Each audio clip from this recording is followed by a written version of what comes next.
সুপ্রিয় শিক্ষার্থীরা, আসসালামু আলাইকুম। কেমন আছো সবাই? আচ্ছা, আলহামদুলিল্লাহ ভালো। তোমাদের আজকে সপ্তম শ্রেণী নতুন একটা টপিক নিয়ে এসেছি এবং এই টপিকটি তোমাদের সিলেবাসের অন্তর্ভুক্ত। তো এই টপিকটা পড়ানোর আগে আমরা বলছিলাম যে আমাদের টেন্স জানতে হবে, রাইট? তো টেন্স সম্পর্কে মোটামুটি আমরা একটা ধারণা পাইছি না? তো এই ধারণা থেকেই আজকে আমরা আলোচনার বিষয়বস্তু হচ্ছে আলোচনার বিষয়বস্তু কি? এখন এই যে ভয়েস আমরা শিখব, সেটা আমরা এর আগে বলছি কি যে আমাদের টেন্স সম্পর্কে একটা মোটামুটি ধারণা থাকতে হবে। তো আমরা সেই ধারণা থেকে ভয়েসটা শিখব। ভয়েস এর বাংলা কেউ বলতে পারবা? ভয়েস বলো। বাচ্চা বাচ্চা শব্দটা আমরা একটু অপরিচিত। আমরা আরো কিছু বলতে পারবো যে ভয়েস মানে এরকম একদম সহজ সরল ভাষায়। হ্যাঁ বলো। আর ভয়েস মানে কি? বাচ্চা। ভয়েস মানে হচ্ছে আওয়াজ, উচ্চারণ, কণ্ঠ। আমরা যা বলি ভয়েস, এটি বলে যাবে কি আমরা অনেক সময় বলি না ওর ভয়েসটা অনেক ভালো। তো এই ভয়েস হচ্ছে কি বাচ্চ, কণ্ঠ বা আমরা যা বলি সেটাকে আমরা কি বলি? তাহলে আমরা ভয়েস সবাই বুঝতে পারছি? ভয়েস জানার পরে এরপর আমরা জানবো যে ভয়েসটা সাধারণত কয় প্রকার? দুই প্রকার। তুমি যদি একদমই নতুন, ভয়েস এর আগে কখনোই পড়ো নাই, তো অনেকে জানো না, আমি বলছি যে ভয়েসটা কয় প্রকার? দুই প্রকার। নাম্বার 1 হচ্ছে অ্যাক্টিভ ভয়েস, আর নাম্বার 2 হচ্ছে কি? Passive voice.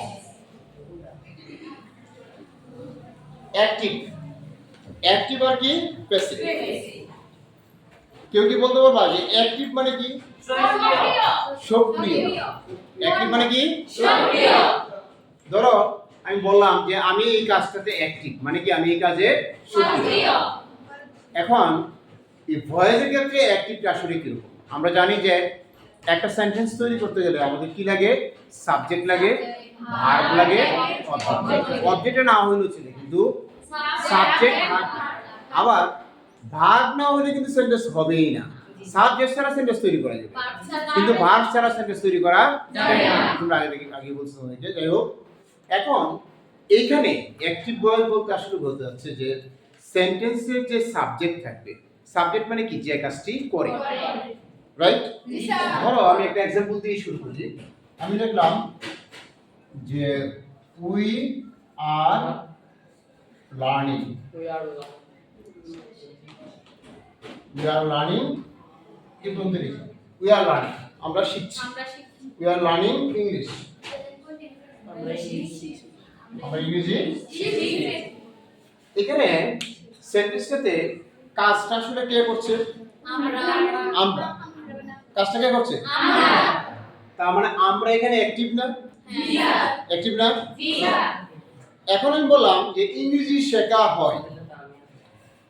কি বললাম? ইংরেজি শেখা হয়। কিন্তু ইংরেজি শেখা হয় কেউ না কেউ শেখায়, রাইট? তাহলে ইংরেজি শেখা হয় আর আমরা ইংরেজি শিখি, এটার মধ্যে একটু পার্থক্য আছে না? পার্থক্য আছে তো? কি পার্থক্য আছে আমরা পরে আসছি। তার মানে আমরা এইটুকু বুঝতে পারছি যে সেন্টেন্সে যে সাবজেক্ট, সেই সাবজেক্ট যখন সক্রিয় থাকবে, সক্রিয় মানে কি নিজে কাজটি করবে, অর্থাৎ সাবজেক্ট যখন নিজে কাজটি করবে তখন সেটাকে আমরা কি বলবো? অ্যাক্টিভ। সবাই কি বিষয়টা বুঝতে পারছো? সাপোজ ইউ আর রাইটিং, অনেকে লিখতেছ না ক্লাসে, যদি অনেকে লিখতেছো, তো তুমি কাজটা কে করতেছে? তুমি করতেছো। তাহলে তুমি যে করতেছো, তুমি এখানে কি অ্যাক্টিভ। তুমি যদি অ্যাক্টিভ হও তাহলে তুমি এখানে সাবজেক্ট যেখানে অ্যাক্টিভ, সেখানে সেটা কি অ্যাক্টিভ ভয়েস। দ্যাট ইজ সাবজেক্টকে এখানে কি রাখতে হবে? অ্যাক্টিভ থাকতে হবে। যে সেন্টেন্সে সাবজেক্ট অ্যাক্টিভ সেটাকে আমরা কি বলবো? Active voice. আর যে সেন্টেন্সে সাবজেক্ট অ্যাক্টিভ নাই, অর্থাৎ কাজটা কারো দ্বারা বা কোনো কিছু দিয়ে সম্পূর্ণ হয়, তখন সেটাকে আমরা বলবো প্যাসিভ ভয়েস। সবাইকে জায়গাটা ক্লিয়ার? আচ্ছা, একটু দেখো, আমরা দেখছিলাম যে উই আর লার্নিং ইংলিশ, আমরা ইংরেজি শিখছি, কন্টিনিউয়াস, রাইট? অক্সিলারি ভার্ব হিসেবে এন ইজ আর পূর্বপুরুষের সাথে তার মানে কি কন্টিনিউয়াস টেন্স। এখন আমি বললাম ইংলিশ ইজ লার্ন, ইংলিশ শেখা হয়। আমি যদি একবারে অ্যাপ্রোপ্রিয়েটলি করি এটা কই দশটা English is being learn by us. আমরা কি দেখলাম? English is being learn by. কেন ইজ বিং হয়েছে এটার ব্যাপারে আমি এখন আসতেছি না, কারণ এটার ব্যাপারে আমি তোমাদেরকে পড়ে দিব। কিন্তু এখানে কথাটা কি দাঁড়াচ্ছে? ইংরেজি শেখা হয় বাই আস মানে কি আমাদের দ্বারা। কিন্তু এখানে কি আমরা কি অ্যাক্টিভ আছি এখানে? আমরা কি অ্যাক্টিভ? আমি আরেকটা সহজ এক্সাম্পল দিই। এমন ছিল না, ধরো আমি একটা সেন্টেন্স লিখলাম, উই প্লে ফুটবল। আমরা ফুটবল খেলি। এখানে আমরা কি অ্যাক্টিভ না? অথবা আই প্লে ফুটবল, আমি ফুটবল খেলি। তাহলে এখানে আমি অ্যাক্টিভ। যদি হয় দে তাহলে তারা, তো তারা এখানে কি অ্যাক্টিভ হিসেবে কাজ করছে না? তো এখন আমি যে জিনিসটা বলতে চাচ্ছিলাম যে দেখো উই হচ্ছে সেন্টেন্সে সাবজেক্ট, ভার্ব হচ্ছে কি প্লে, আর ফুটবল হচ্ছে অবজেক্ট। তার মানে বুঝা গেল যে এখানে সাবজেক্ট নিজে কি সক্রিয়। তাহলে আমরা কি বলবো? Active voice. এখন ধরো আমি দেখলাম যে football is played by us. Football খেলা হয় আমাদের দ্বারা, অর্থাৎ আমাদের দ্বারা ফুটবল খেলা হয়। এখানে কিন্তু আমরা কিন্তু অ্যাক্টিভ না, সুতরাং এটা কি ভয়েস? Passive voice. তাহলে বিষয়টা আমরা সবাই বুঝতে পারছি? জি স্যার। অ্যাক্টিভ আর প্যাসিভের পার্থক্য বুঝতে পারছি? জি স্যার। আর এখানে গ্রামাটিক্যাল কি চেঞ্জ হয়েছে এটা নিয়ে তো আমরা এখনো কথা বলিনি। আমরা এটা কথা বলবো কখন? যখন আমরা অ্যাক্টিভ থেকে প্যাসিভ ভয়েস যখন চেঞ্জ করব, তখন সেখানে কি কি ফর্মুলা বা কি কি স্ট্রাকচার আমাদেরকে খেয়াল রাখতে হবে সেই জিনিসটা আমরা তোমাদের শেখাবো। কিন্তু আপাতত চিনলাম যে কোনটা আসলে অ্যাক্টিভ ভয়েস এবং কোনটা প্যাসিভ ভয়েস, কোনটাকে আমরা অ্যাক্টিভ বলবো আর কোনটাকে আমরা প্যাসিভ বলবো। তাহলে সবাই এই বিষয়টা ক্লিয়ার? জি স্যার। আচ্ছা দেখো এখন এই অ্যাক্টিভ আর প্যাসিভ ভয়েস, অ্যাক্টিভ থেকে প্যাসিভ ভয়েস করার জন্য কিছু ক্রাইটেরিয়া আছে। কি আছে? কিছু ক্রাইটেরিয়া। সেই ক্রাইটেরিয়া যাওয়ার আগে আমরা সব সেন্টেন্সকে কি অ্যাক্টিভ থেকে প্যাসিভ করতে পারবো? তোমরা জানো না, জানো না তোমরা সব সেন্টেন্সকে অ্যাক্টিভ থেকে প্যাসিভ করা যায় না। যদি অ্যাক্টিভ থেকে প্যাসিভ করতে হয় তাহলে আমার তিনটা জিনিস লাগবে। কয়টা জিনিস লাগবে? কিছু কিছু ক্ষেত্রে দুইটা হইতে পারে, বাট আমরা তো জেনে রাখবো যে তিনটা বিষয় আমাকে জানতে হবে। এক নাম্বার হচ্ছে সাবজেক্ট লাগবে, দুই নাম্বার হচ্ছে লাগবে আমার ভার্ব, এবং অবশ্যই সেই ভার্বের পরে কি থাকতে হবে? যে সেন্টেন্স এই তিনটা ক্রাইটেরিয়া ফুলফিল করবে শুধুমাত্র ওই সেন্টেন্সকে আমরা অ্যাক্টিভ থেকে প্যাসিভ করতে পারবো। কথাটা কি ক্লিয়ার সবার কাছে? কি কি লাগবে আমার? Subject verb object. এমন কোন সেন্টেন্স হতে পারে যেখানে সাবজেক্ট ভার্ব অবজেক্ট নাই, সাবজেক্ট আছে ভার্ব আছে কিন্তু কি নাই? অবজেক্ট নাই। ঠিক আমরা প্যাসিভ ভয়েস করতে পারবো? জি না। এটা কিন্তু মাথায় রাখতে হবে। তাহলে আমাকে প্যাসিভ ভয়েস করতে গেলে সাবজেক্ট ভার্বের পরে কি লাগবে? অবজেক্ট। কি লাগবে? অবজেক্ট। তাহলে সাবজেক্ট ভার্বের পরে যদি অন্য কিছু থাকে তাহলে সেটা কিন্তু প্যাসিভ ভয়েস করা যাবে না। আমি একটা ছোট एग्जांपल দিই। এখানে যেমন ছিল সাবজেক্ট ভার্ব অবজেক্ট, কিন্তু আমি লিখলাম আই গো টু স্কুল। এখানে সাবজেক্ট কে আই, গোটা হচ্ছে কি ভার্ব, আর টুটা কি অবজেক্ট। না অবজেক্ট, টুটা আসলে অবজেক্ট না, টুটাকে বলা হয় প্রিপোজিশন। এই যে প্রিপোজিশন থাকার কারণে এই সেন্টেন্সে আমরা ভয়েস করতে পারবো না। কথাটা ক্লিয়ার? জি স্যার। আচ্ছা এখন আসো যে অ্যাক্টিভকে প্যাসিভ করার ফর্মুলাটা আসলে কি, এটা তোমরা সবাই একটু লিখে নাও, নোট করে নাও। আমি বুঝে বলছি, অ্যাক্টিভকে প্যাসিভ করার নিয়ম এটা লিখে নাও। উপরে লেখা যে অ্যাক্টিভ ভয়েসকে প্যাসিভ ভয়েস করার নিয়ম। অ্যাক্টিভ ভয়েস কে প্যাসিভ কথা বলতেছে কে করার কি নিয়ম। তুমি যদি ছোট ক্লাসের তোমাদের একদম ভেঙে এগুলো বলছি, বড় ক্লাসের তো এইভাবে আমরা না পড়লে চলতো, কিন্তু তুমি একবারই নতুন বয়স সম্পর্কে তোমাদের কোনো ধারণাই নেই, এই জন্য আমি একটু ভেঙে বলেছি। দেখো, অ্যাক্টিভকে প্যাসিভ করার নিয়ম। এখানে 5টা আমরা ক্রাইটেরিয়া লিখব, যে কাজগুলো আমাদের অ্যাক্টিভকে প্যাসিভ করার সময় করতে হবে। তার মধ্যে 1 নাম্বার দেখো, নাম্বার 1 লিখো যে অবজেক্টকে সাবজেক্ট করতে হবে। অবজেক্টকে সাবজেক্ট করতে হবে। অবজেক্টকে সাবজেক্ট করতে হবে। আগে লিখো, পরে আমি এর ব্যাখ্যাটা দেব। এক নম্বর হচ্ছে কি অবজেক্টকে সাবজেক্ট করতে হবে। সবাই লিখতেছো? জি স্যার। নাম্বার 2 লেখো যে টেন্স অনুযায়ী মনে কি জানো, টেন্স অনুযায়ী অক্সিলারি ভার্ব বসবে। 2 নম্বরে কি কাজ করতে হবে? টেন্স অনুযায়ী অক্সিলারি ভার্ব বসাতে হবে। আমরা আসছি 3 নম্বরে হচ্ছে কি মূল ভার্বে, যেটা আমরা মেইন ভার্ব বলি, মূল ভার্ব এর পাস্ট পার্টিসিপল হবে। পাস্ট পার্টিসিপল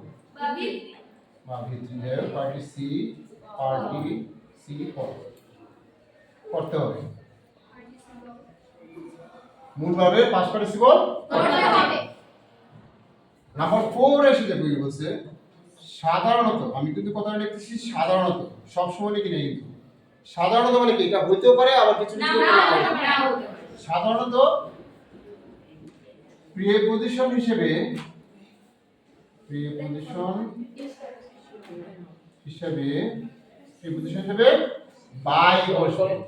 বাই বসবে। সাধারণত বলছি, কিন্তু সব সময় যে বাই বসবে তা না, কিন্তু কিছু কিছু ক্ষেত্রে কি হইতে পারে, পরিবর্তন হইতে টু হইতে পারে, অ্যাড হইতে পারে, উইথ হইতে পারে। তো দেখো এরপর হচ্ছে কি লাস্ট হচ্ছে সাবজেক্টকে অবজেক্ট করতে হবে। সাবজেক্টকে অবজেক্ট করতে হবে। অবজেক্ট করতে সাবজেক্ট কি করতে হবে? অবজেক্ট করতে হবে। এই 5টা ধারাবাহিকতা স্টেপ বাই স্টেপ তোমরা লিখো। যে নাম্বার 1 হচ্ছে অবজেক্টকে সাবজেক্ট করতে হবে, নাম্বার 2 হচ্ছে টেন্স অনুযায়ী অক্সিলারি ভার্ব হবে, নাম্বার 3 হচ্ছে মূল ভার্বের পাস্ট পার্টিসিপল করতে হবে, নাম্বার 4 হচ্ছে সাধারণত, বানানটা বলেছে তুমি খেয়াল করো নাই, সাধারণত প্রিপজিশন হিসেবে বাই বসবে আর সাবজেক্টকে অবজেক্ট করতে হবে। এই পর্যন্ত সবার কি লেখা হয়েছে? জি স্যার। আচ্ছা, অনেকে তো বাকি আছো, লিখে নাও। এখন এটা কয়টা ধাপ? 5টা। এই 5টা ধাপে আমরা একটা অ্যাক্টিভ ভয়েসকে প্যাসিভ ভয়েস করব। সবাই কি বিষয়টা ক্লিয়ার? জি স্যার। এই 5টা ধাপে একটা সেন্টেন্সকে আমরা অ্যাক্টিভ থেকে কি করব? প্যাসিভ করব। এন্ড 5টা ধাপে আমরা চিনতে হবে যে কোন ধাপে কি কাজ করতে হবে। 1 নাম্বার ধাপে কি দেখছি? অবজেক্টকে সাবজেক্ট করতে হবে। 1 নাম্বার ধাপটা কি? অবজেক্টকে সাবজেক্ট করতে হবে। আচ্ছা, অবজেক্টকে যদি সাবজেক্ট করতে হয় তাহলে আমরা একটা এক্সাম্পল দেখি, এক্সাম্পল দিয়ে আমরা করি, তাহলে আমাদের জন্য সুবিধা হবে বুঝতে। সেটা কিভাবে দেখো, ধর আমি একটা খুব সিম্পল একটা এক্সাম্পল ইউজ করি, যেটা আমরা আসলে সবাই ইউজ করি সাধারণত। একটা ক্লাস চলতেছে, আমরা অন্য ক্লাসে কি কাজ আছে? হ্যাঁ, অন্য ক্লাস দিয়ে পরে আমার এখানে আসি। আচ্ছা দেখো, আমি যেটা বলছিলাম যে একটা সেন্টেন্স থেকে একটা সেন্টেন্স লিখতেছি দেখো আমি একটা সিম্পল সেন্টেন্স লিখছি আই ইট রাইস একটা পরিচিত sentence write I eat rice এই সেন্টেন্সের সাবজেক্ট কে হচ্ছে অ্যাক্টিভ না আর ভার্ব কে আর রাইস কি তার মানে এখানে অবজেক্ট আছে তার মানে অ্যাক্টিভ থেকে প্যাসিভ করা যাবে সবাই কি বুঝতে পারছো তার মানে অ্যাক্টিভ থেকে প্যাসিভ করা যাবে এখন আমরা এক নাম্বার কাজটা কি বলছিলাম সবাই দেখো তো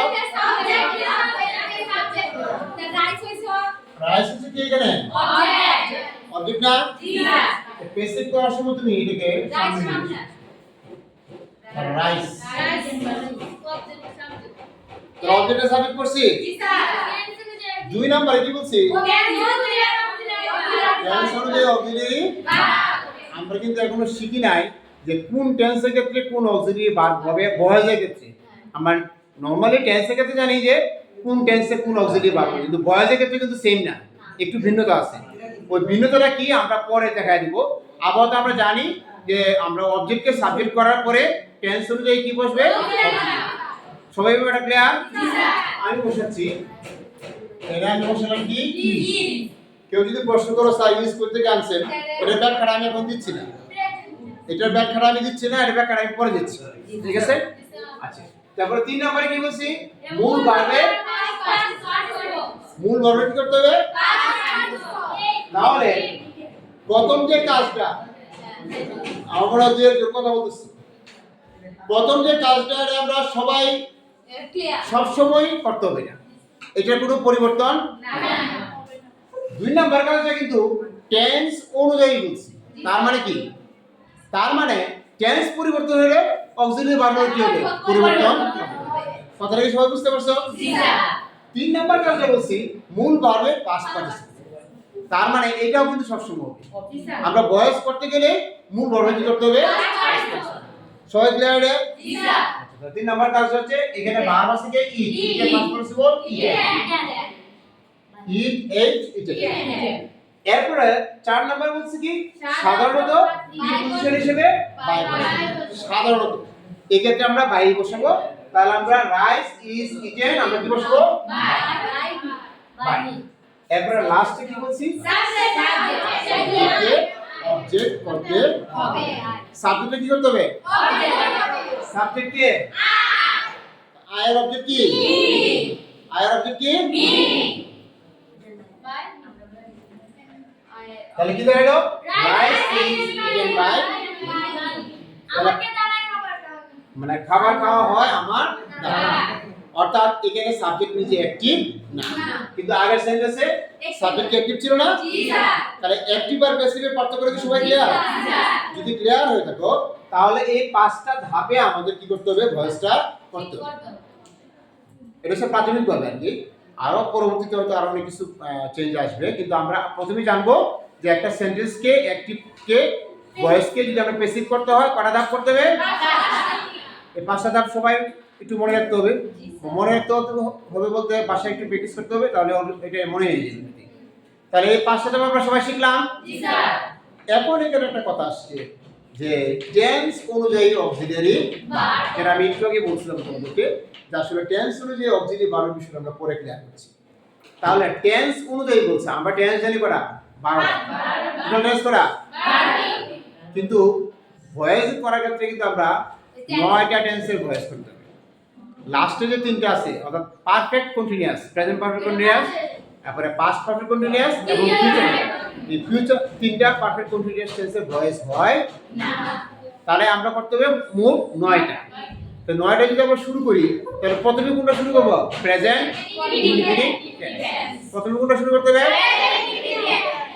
এখন একটা সেন্টেন্স যদি প্রেজেন্ট ইনডিফিনিট টেন্স হয় তাহলে সেই ক্ষেত্রে আমরা অক্সিলারি ভার্ব কি হবে আমরা জানি যে প্রেজেন্ট ইনডিফিনিট টেন্সের অ্যাফার্মেটিভ সেন্টেন্সের ক্ষেত্রে কোনো অক্সিলারি ভার্ব বসাচ্ছি না শুধু নেগেটিভ করার সময় আমরা ডু নট বাট আস দুটো নিয়ে আসতাম তাহলে এখানে আমরা অক্সিলারি ভার্ব বসাইছি না জি স্যার এটা যে প্রেজেন্ট ইনডিফিনিট টেন্স কি বলছেনছি কারণ ভার্বের এখানে কি আছে প্রেজেন্ট এটা যে প্রেজেন্ট ইনডিফিনিট টেন্স কি বলছেনছি ভার্বের এখানে প্রেজেন্ট এইজন্য বুঝতে পারলাম এটা প্রেজেন্ট ইনডিফিনিট টেন্স এই প্রেজেন্ট ইনডিফিনিট টেন্সকে তুমি যদি অ্যাক্টিভকে প্যাসিভ করতে চাও তাহলে অক্সিলিয়ারি ভার্ব হিসেবে বসবে am is এই তিনটা অক্সিলিয়ারি ভার্ব বসবে কি কি বসবে am is এখন কোথায় am বসবে কোথায় is বসবে কোথায় আর বসবে এটা তোমরা অলরেডি জানো যে আমরা কোথায় am বসাবো কোথায় is বসাবো কোথায় আর বসাবো নিয়ম অনুযায়ী এটা প্রেজেন্ট ইনডিফিনিট টেন্স হওয়ার কারণে আমরা এখানে অক্সিলিয়ারি ভার্ব হিসেবে কি বসেছি তাহলে is এর ব্যাক কাটাকে সবাই পাইছো জি স্যার তাহলে আমরা am is আর কোন টেন্সের ক্ষেত্রে বসাবো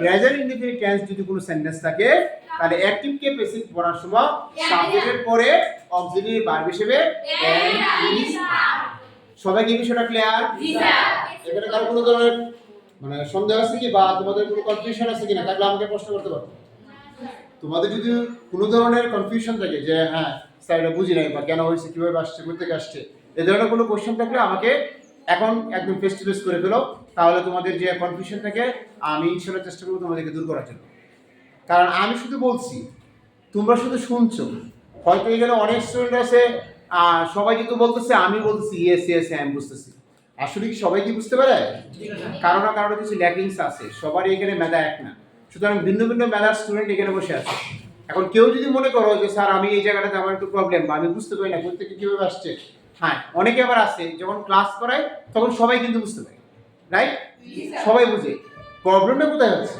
প্রবলেমটা হচ্ছে তুমি যখন বাসায় গিয়ে এটা কী করো না প্র্যাকটিস করো আমি কথাটা একদিন বলছিলাম যে তুমি যতই পড়াশোনা করো ক্লাসের টিচার যতই পড়াশোনা করো বা হোম টিউটর বলো কোচিং বলো যেখানে যাও না কেন তুমি ওই টিচারের কাছে পড়ার পরে তুমি সেটা যদি বাসায় প্র্যাকটিস না করো তাহলে সেই পড়াটা তোমার মধ্যে বেশি দিন থাকবে না একটা কথা আছে ইংলিশে আমি সবসময় বলি তোমাদেরকে হয়তো বলা হয় নাই practice makes a man perfect practice makes a man perfect অর্থাৎ তুমি যদি প্র্যাকটিস করো অনুশীলন করো তাহলে তোমাকে একজন পারফেক্ট মানুষ হিসেবে গড়ে তুলতে হবে আর আজকে এখান থেকে জানলা যে একটা ভয়েস কীভাবে চেঞ্জ করতে হয় শিখলা কিন্তু বাসায় গিয়ে আর দু একটা সেন্টেন্স পড়লো না নিজে দেখলা না এক সপ্তাহ 15 দিন চলে গেল 15 দিন পরে তোমাকে যখন ক্লাসে জিজ্ঞেস করা হবে তখন বলবে কি স্যার মনে নেই পারি না ভেরি সিম্পল এটা তোমার ক্ষেত্রে না শুধু সকল স্টুডেন্টের বাংলাদেশের সকল স্টুডেন্টের কারা পারে যারা সেটা নিয়ে বাসায় একটু চর্চা করে তা আমি তোমাদের সবাইকে বলছি যে তোমরা এখন ছোট বয়স ক্লাস 7-এ মাত্র পড়ো তোমাদের সামনে অনেক সুযোগ আছে শেখার অনেক সময় আছে সময় এবং সুযোগ দুটাই আছে যদি কেউ চাও যে আমি অনেক ভালো করব ভালো পড়াশোনা করব বা ইংরেজিতে অনেক ভালো করব বা অন্যান্য সাবজেক্টে ভালো করব তো এই হবে গ্রেট অপরচুনিটি এটা হচ্ছে বেস্ট টাইম ইংরেজি গ্রামার এবং বেসিকগুলো শেখার জন্য তোমরা জানো যে আমাদের আগে কারিকুলাম ছিল সেটা চেঞ্জ হচ্ছে আগামীতে অর্থাৎ আমরা আবার ওই গ্রামাটিক্যাল রুলসের দিকে কী করছি ফিরে যাচ্ছি সুতরাং এখন থেকে তোমরা যদি এই ব্যাপারে একটু কনসিয়াস না হও এই ব্যাপারে তোমরা যদি একটু সিরিয়াস না হও তুমি যদি এই ব্যাপারে আর একটু অ্যালার্ট না হও তাহলে হবে কি উপরের ক্লাসে যাবা আর দিন দিন ওই যে গ্রামার বেসিক শেখার যে মানসিকতা বা গ্রামার শেখার যে একটা আগ্রহ এটা কি করবা এটা একদম আমি সকল স্টুডেন্টদের বলি যে ভালো গ্রামার শেখার জন্য 6, 7, 8 এই তিনটে ক্লাস যদি কেউ সুন্দর করে ভালো করে ছোট ছোট গ্রামারগুলো বেসিক জিনিসগুলো শিখতে পারে তারা 9-10-এ বা ইন্টারমিডিয়েট লাইফে বা ভার্সিটি ভর্তি পরীক্ষার ব্যাপারে বা চাকরির ক্ষেত্রে আসলে খুব একটা বেশি প্রবলেম হয় না এটা আমার অভিজ্ঞতা থেকে বলছি আমার প্রিভিয়াস স্টুডেন্টদেরকে আমি তাই বলতাম এবং তারা এখন সেই কথাই বলে যে স্যার হ্যাঁ ওইটা আসলে দরকার যে আমি যদি ছোটবেলায় কিছু কাজ না শিখি বড় হয়ে চাইলেও হঠাৎ করে আমি শিখতে পারবো না কথাটা কি বুঝতে পারছো যাক আমরা আর কথা বলবো না তাহলে এখন জানলাম একটা জিনিস আমরা শিখলাম যে প্রেজেন্ট ইনডিফিনিট টেন্সে ভয়েস অ্যাক্টিভ থেকে প্যাসিভ করতে গেলে আমাদের কি লাগে অক্সিলিয়ারি ভার্ব হিসেবে কি লাগে am is are এর সবাই ক্লিয়ার জি স্যার এটা এক নম্বরে লিখে নাও টেন্সের পরিবর্তন এভাবে লেখো টেন্সের পরিবর্তন কিসের পরিবর্তন চেঞ্জ অফ টেন্স বা টেন্স এর পরিবর্তন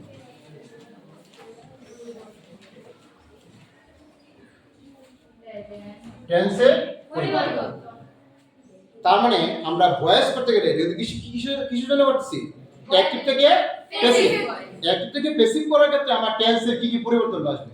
আমি এক নম্বরে কি বলছি যে প্রেজেন্ট ইনডিফিনিট টেন্স হলে প্রেজেন্ট ইনডিফিনিট লিখে নাও, সবাই লিখে নাও, উঠে নাও। প্রেজেন্ট ইনডিফিনিট টেন্স হলে প্যাসিভ করার সময় প্যাসিভ করার সময় প্যাসিভ করার সময় কি লিখবো? অক্সিলিয়ারি ভার্ব, অক্সিলিয়ারি সংক্ষেপে লিখলাম ভার্ব হিসেবে কি বসবে? am, is এবং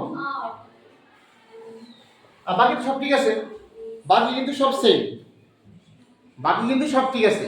অবজেক্ট সাবজেক্ট হবে, তারপরে মূল হবে, পাস্ট পার্টিসিপল হবে, হ্যাঁ প্রিপোজিশন হবে, ভার্ব হবে সাধারণত, তারপর সাবজেক্ট কি হবে? অবজেক্ট হবে, সব ঠিক আছে। শুধুমাত্র পরিবর্তনটা কোথায় হচ্ছে? Auxiliary verb. আমরা যখন বলে দিলাম যে প্রেজেন্ট ইনডিফিনিট টেন্স হলে অক্সিলিয়ারি ভার্ব হিসেবে কি বলবে? am, is, কি বলবে? সবাই কি বিষয়টা ক্লিয়ার? দেখো কারো কনফিউশন দেখতে কথা বলো। অক্সিলিয়ারি ভার্ব হিসেবে কি বলবে? am, is, আমি যে বোঝাচ্ছি তোমাদের কি কারো বুঝতে সমস্যা আছে? না। আর আমাকে তোমরা তো অনেকদিন ধরে ছিল, সুতরাং তোমরা তো আমার নতুন স্টুডেন্ট না। তবে অনলাইনে যারা আমরা যখন এটা ভিডিও পোস্ট করব তখন যারা দেখবে হয়তো অনেকেই আমার কথার সাথে বা আমার টোনের সাথে পরিচিত না, বা আমার যারা প্রাক্তন স্টুডেন্ট আছে তারা তো পরিচিত, বা অনেকে নতুন দেখবে তাদের হয়তো অনেকেই প্রবলেম হতে পারে, বাট আশা করি প্রবলেম হওয়ার কথা না। এখানে একটা সমস্যা যে আমি এখনো মাইক্রোফোন ইউজ করছি না। এনিওয়ে যদি দেখি যে ক্লাসগুলো বেশ মানুষ চাচ্ছে বা এই ধরনের ক্লাসগুলো আরও দেই, আরও চাই, মানুষ যদি এটাকে ভালোভাবে নেয় বা পজিটিভলি নেয়, তাহলে ইনশাল্লাহ মাইক্রোফোন আমরা নিয়ে চেষ্টা করবো ক্লাসগুলো দেওয়ার জন্য। আচ্ছা ঠিক আছে, আমার উদ্দেশ্য কিন্তু নট লাইক যে এটাকে আমার নিজের পপুলারিটি তৈরি করা। এক্স্যাক্টলি তোমাদের একটা ক্লাস করলাম, পাশাপাশি এই ক্লাসটা অন্যকে দেখার সুযোগ করে দ্যাটস ইট, আর কিছু না। কি বলছি বুঝছো? আমি নিজে ক্লাসটা তোমাদেরকে করালাম, আর অন্যরা যারা আছে, অন্য শিক্ষার্থী যারা আছে তাদেরও ক্লাসটা দেখার সুযোগ করে দিলাম। তাহলে আমরা জানলাম যে প্রেজেন্ট ইনডিফিনিট টেন্সে অক্সিলিয়ারি ভার্ব হিসেবে কি বসবে? চলো তাহলে কথা বলে না বলি। তাহলে 2 নম্বর আসো, একটা ইনডিফিনিট জানলাম, সেটা কি? Present indefinite. 2 নম্বর যে ইনডিফিনিটটা সেটা কি? Past indefinite. আমরা ইনডিফিনিট গুলো আগে শিখবো, ঠিক আছে? প্রেজেন্ট ইনডিফিনিটের পর আমরা প্রেজেন্ট কন্টিনিউয়াস দিতে পারতাম, কিন্তু আমরা ওদিকে যাচ্ছি না। আমার মনে হয় ইনডিফিনিটটাকে ধরে শিখলে আমাদের জন্য অনেক বেশি ভালো। আমার অভিজ্ঞতা থেকে বুঝছি যে ইনডিফিনিটটা আমাদের মনে থাকে বেশি, মানে এই কম্পারিজনটা করা যায়। কম্পারিজন মানে কি? তুলনা করা যায় আসলে প্রেজেন্ট ইনডিফিনিটে কি হবে আর পাস্ট ইনডিফিনিটে কি হবে।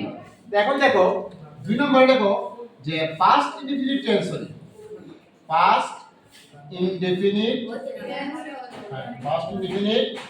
টেন্স হলে কি হবে? অক্সিলিয়ারি আমি আবার লেখলাম না যে বেসিক করার সময় একই কথা, হ্যাঁ লিখে নাও। পাস্ট ইনডিফিনিট টেন্স হলে অক্সিলিয়ারি ভার্ব হিসেবে ওয়াজ এবং ওয়্যার বসে। কি বসে?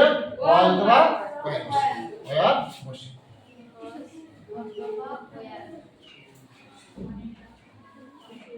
কি বসে? পাস্ট ইনডিফিনিট টেন্স হলে অক্সিলিয়ারি ভার্ব হিসেবে কি বসে? ওয়াজ অথবা ওয়্যার।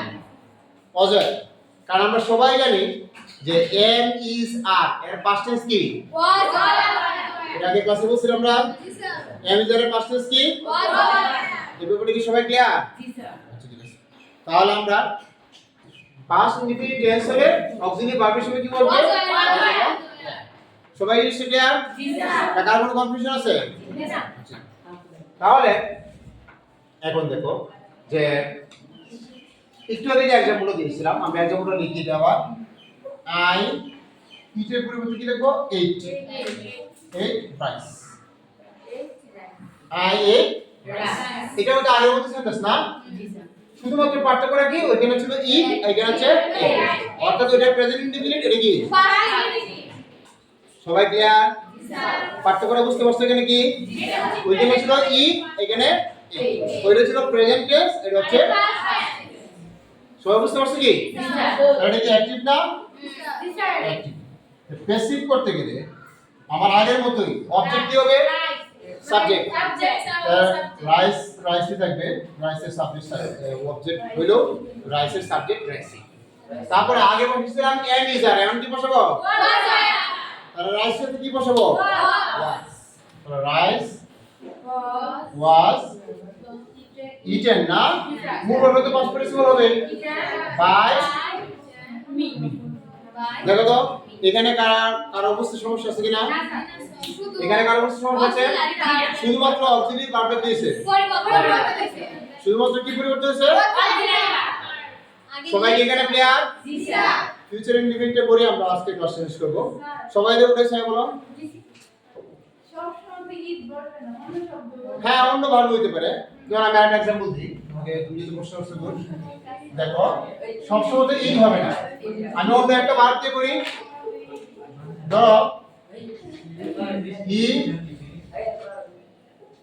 প্লেস বানানা প্লেট দিলাম হি প্লেট কি ফুটবল এটা কি অ্যাক্টিভ না জি স্যার এবং অ্যাক্টিভ কোন টেন্স প্রেজেন্ট পাস্ট না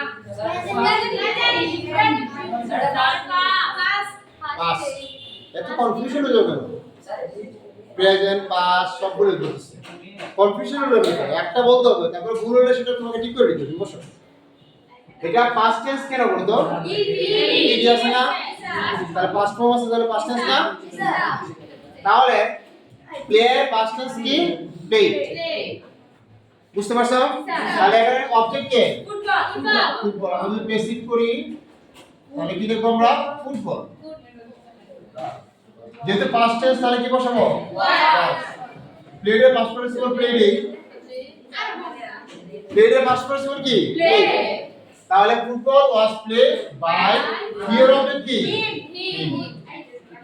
ফুটবল ওয়াজ প্লেড বাই সবাই কি বুঝতে পারছো হ্যাঁ তাহলে তুমি কি বুঝতে পারছো তুমি যে প্রশ্ন করছিলে উত্তরটা পাইছো যে কোনো ভার্বই হোক না কেন এই তুমি যে প্রশ্ন করছিলে উত্তরটা পাইছো জি স্যার যে কোনো ভার্বই হোক না কেন সেই ভার্বের আমরা কি বসাবো পাস্ট পার্টিসিপল ফর্ম সবাই ক্লিয়ার এই বিষয় নিয়ে জি স্যার এখন আমরা দেখো শুধু ফিউচার ইনডিপেন্ডেন্ট টেন্সটা দেখব চুপ করে সলিউশন দেখো আমি নিচেটা বুঝতেছি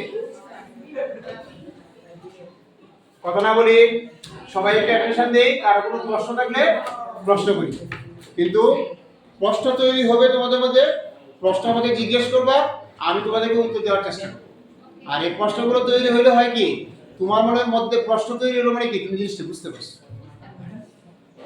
কারণ না বুঝে তার প্রশ্ন করলে তাহলে প্রশ্ন তৈরি তুমি করো যদি এই প্রশ্নের উত্তরটা কিন্তু সবার জন্য কি হয়ে গেল আনসার হয়ে গেল হলো না এই প্রশ্নের উত্তরটা সবার জন্য কি হয়ে গেল মানে সরি মানে এই উত্তরটা সবার জন্য কি হবে কাজে লাগবে না সবাই বেনিফিট হবে না সবাই যদি তো যাই হোক তো আমি যে জিনিসটা বলছিলাম এখন আমরা দেখো 3 নম্বরে এসে কি লিখবো হ্যাঁ ফিউচার আমরা বড় দুই জন কথা বলতেছি যারা কথা বলতেছি সাবধানে হয়ে যায় ফিউচার ইনডিফিনিট টেন্স দেখো ফিউচার ইনডিফিনিট টেন্স এর ক্ষেত্রে টেন্সের অক্সিলিয়ারি ভার্ব অক্সিলিয়ারি ভার্ব হিসেবে shall be will be বসে তাহলে অক্সিলিয়ারি ভার্বের সাথে পার্থক্য হচ্ছে আর কিছু হবে না হবে কি আমরা ফিউচার ইনডিফিনিট টেন্স আমরা বুঝতে পারলাম যে অক্সিলিয়ারি ভার্বের সাথে কি বলবে shall be এবং উভয়টা হচ্ছে কি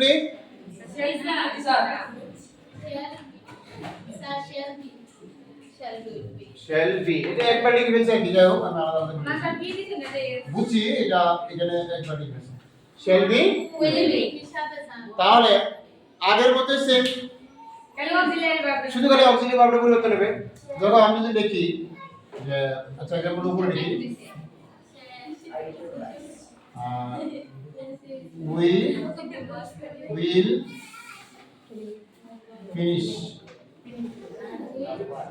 the work কি লিখেছি we will finish the work এখানে একটা জিনিস খেয়াল করো ভালো করে আগের দিনে সেন্টেন্স দেখছিলাম যখন থেকে সেখানে কিন্তু কোনো কিছু ছিল না ভার্ব ছিল, মানে অক্সিলারি কোনো ভার্ব ছিল না।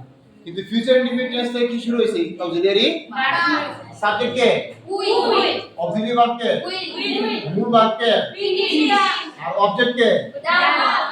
এখানে একটা ভার্ব কিন্তু বেশি না, সমস্যা নেই তো। এখানে মূল ভার্বটা মানে অক্সিলারি ভার্বটা মূল ভার্বের সাথে এসে অ্যাড হয়েছে। তাহলে আমরা অক্সিলারি ভার্বের সাথে জানি আমরা ফিউচার ইনডিফিনিট টেন্সে অক্সিলারি ভার্বের সাথে কি বসে? শ্যাল বা কি বসে? তাহলে এখন এটা যখন অ্যাক্টিভ ভয়েস, তুমি যখন প্যাসিভ করো, তাহলে অবজেক্ট কে, দা অবজেক্ট কে, তো দা এর সাথে আমরা কি লিখবো? Will be. প্রশ্ন করতে পারছ শ্যাল বি হবে না? না, আমরা উইল বি লিখবো, শ্যাল বি লিখবো না। এটা ব্যাখ্যা আমরা করে দিচ্ছি। দা ওয়ার্ড কি হবে? অক্সিলারি ভার্বের সাথে কি বলবে? তারপরে মূল ভার্ব কে, মূল ভার্ব ফিনিশ। ফিনিশের পাস্ট পার্টিসিপল কি? ফিনিশ। একটু ওয়েট করো, এক মিনিট। ফিনিশ বাই উই এর অবজেক্ট কি? উই এর অবজেক্ট কি? তারপরে আমরা নেক্সট ক্লাসে বাকি যে আলোচনা করব। অলরেডি ঘন্টা পড়ে গেছে, তোমাদের ম্যাডাম একটু কাজ আছে। ইনশাআল্লাহ নেক্সট ক্লাসে আবার দেখা হবে। সেই পর্যন্ত সবাই ভালো থেকো। আল্লাহ হাফেজ।